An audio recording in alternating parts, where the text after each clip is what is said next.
It's hilarious. Make up your damn mind, man. Make up your damn mind. Yeah, you put in the words there. I've lost my plot.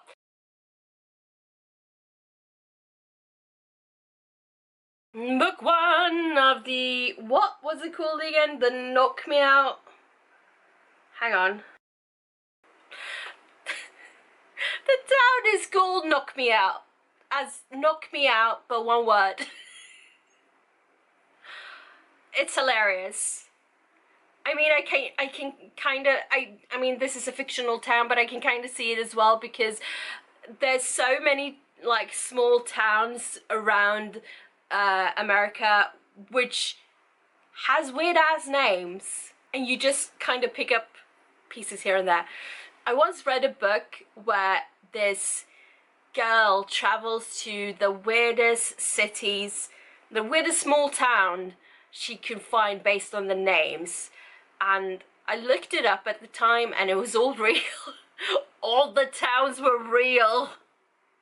Not necessarily how they're described, but the names of them were real. They were real places. Anyway, that's not this book. Anyway, so Naomi, we meet her as she is going into KnockMeOut, the town. Yes. Well, I'll just say, so she was supposed to get married, but she kind of didn't get married because her twin sister, not because her twin sister, she just used that as an excuse, but her twin sister, Tina, it calls her and says, I'm in trouble, I need your help, meet me here, blah, blah, blah. Yes. So, Naomi goes to KnockMeOut, the town, and to meet Tina to you know, help her out as a good little sissy would do. But when she gets to town, she goes to this coffee place where Tina has apparently said to meet her, and this person behind the bar, no, the barista, he's like, nope, you can't be here, you are banned. And she's like, what the fuck? I've never been here before. Basically, her brother Tina is a menace to society. Yes, yeah. And she's been like doing naughty things around town for the last year or so. I don't know how long she's been there. I think it was about a year.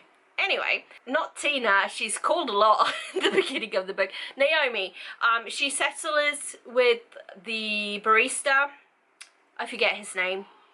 Anyway, she settles it, she shows him her ID and stuff, and yeah, basically, yeah, it's fine, it's fine. She gets her coffee until Knox comes in and he's like, nope, you are not allowed here, and this whole thing starts over again. And basically, she needs to explain to everyone that she's not Tina, she is Naomi. Oh dear. So many things happening. But basically, yeah. So, he relaxes, all that things, fine. She takes his coffee, of course. Anyway, besides the point. Her car is stolen. Yeah. And so Knox is like, okay, where are you staying? I'll drive you. So they go to the motel that she's checked into and stuff, only to find it having been broken into. Yeah. And on the bed or something sits a little girl who just happens to be her niece. Surprise! Nowhere to be found is her sister Tina. Of course, she just stole the car, left her kid in the motel, and stole some other things from her in the motel thing, and left. She left town. Sounds like a great person, right? Yeah. And then Knox is like, you know what? You can't stay here. This place has been broken into. Take your things. We're leaving. So he basically drives her to this, was it cottage? Cabin, cottage? I don't remember. What is the, he drives her and the niece to cottage? Cabin? one of them. Which one is the smaller one? Because he lives in the other one. Basically, this place is owned by his grandmother. We find that out really early on. Anyway, and the next second, so he's basically just picked up this strange lady whose twin sister, who looks just like her, has been roaming around town making a menace, being a menace, wreaking havoc to basically everyone she meets. And he's like just this, I'm gonna help you out. It's like, hello? Yeah. And the next second, well, the next day, maybe it's the same day, I don't know. The timelines in the beginning are very weird. Anyway, so, and the next second he's like, yeah, stay away from me, you can't work here, because basically she gets a job in the bar that he owns. He owns a bunch of businesses, yeah. He basically owns half of town, but that's a different thing. So he's all that, like, first he's like the biggest teddy bear ever, and then he's like, well, first he's a dick, then he's like the biggest teddy bear helping her out, and then he's a dick again. It's like, make up your mind, dude, make up your damn mind. Basically, yes, that is the love interest, and he's basically like, oh yeah, this is not gonna go anywhere, and then he just keeps sticking around, helping her out, helping her niece, who she's taken in, by the way, and then he just keeps coming back, and he's like, this is just a one-time thing, but he keeps coming back, and then he just, yeah, this is over. The neighbours, this is not over, but the thing being over, no, he keeps like texting her, keeps trying to phone her. It's like, make up your damn mind, man, make up your damn mind. Anyway, basically, so the way the story starts, so Naomi comes into town. She's like, okay, I've left my fiance at the altar, more or less, and now she's just like starting a new life.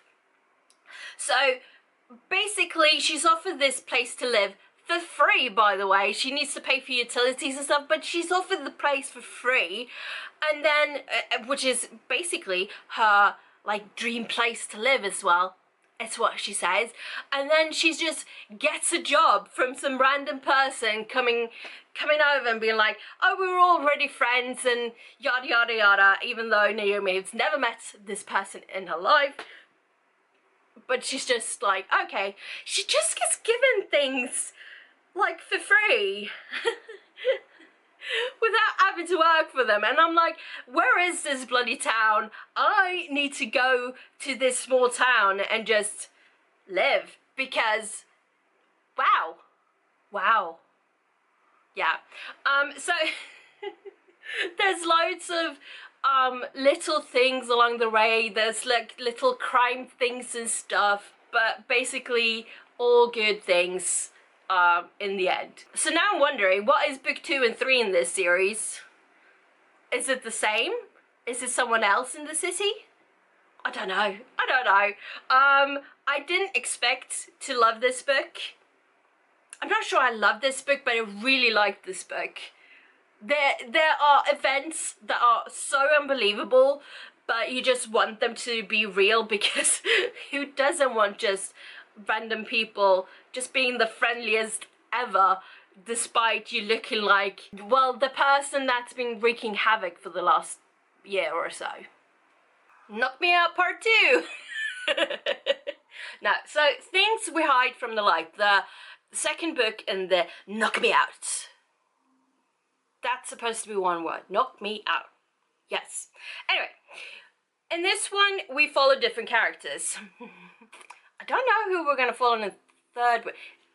Besides the point right now, that's not the main plot. Anyway, we follow, in this one, we have, so in this one we follow Nash, and Nash is the brother of Knox from the previous book, and we follow Lena, whose full name is Angelina, but you know, to make it confusing, Lena, because the previous book we had a Tina. Yeah, make it confusing. It's like Wayland and Waylay, the dog and the little girl. Confuse me much. Anyway, so we follow them. They have this whole little thing. So Nash is the police. I want to call him a sheriff, but no. Anyway, he's he is, oh, it's so hot, it's itching everywhere. Nash is the chief of police, and also the brother of the millionaire, billionaire, rich guy who basically owns the whole town by now. But anyway, Lena is I want to call her a bounty hunter. I want to call her a bounty hunter, which she kind of is, but it's for like insurance purposes. So she's an, yeah, you put in the words there. I've lost my plot. Anyway, so she's kind of in town because she's investigating something.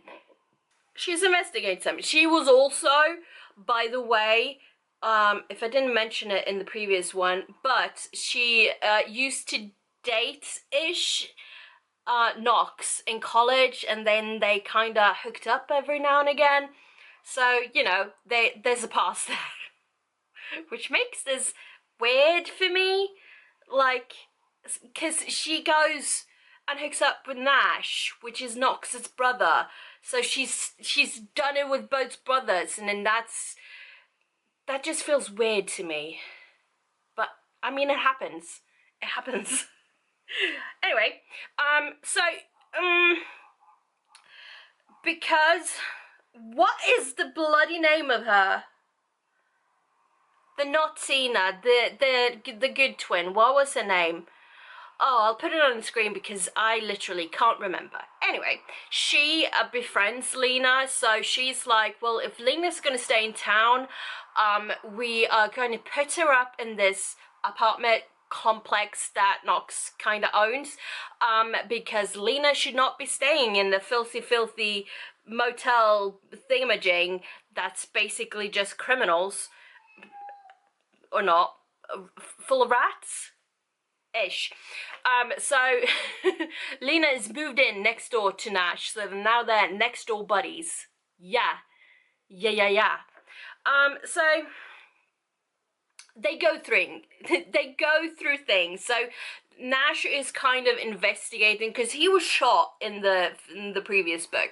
So he's kind of investigating that, and Lena is investigating her own thing, but it's kind of well, they have similarities. It's not the same thing, but they have things in common. Let's say that. Well, Lena also comes with a past besides Knox. She kind of, what was it? She had a heart attack? Was it a heart attack?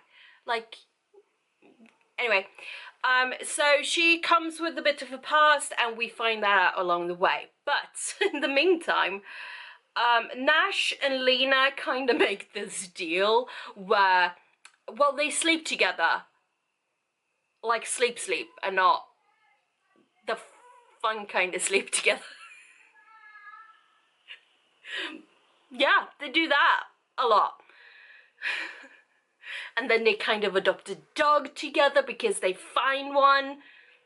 Yeah, it's a whole relationship before they actually realize they have a relationship. But there you go.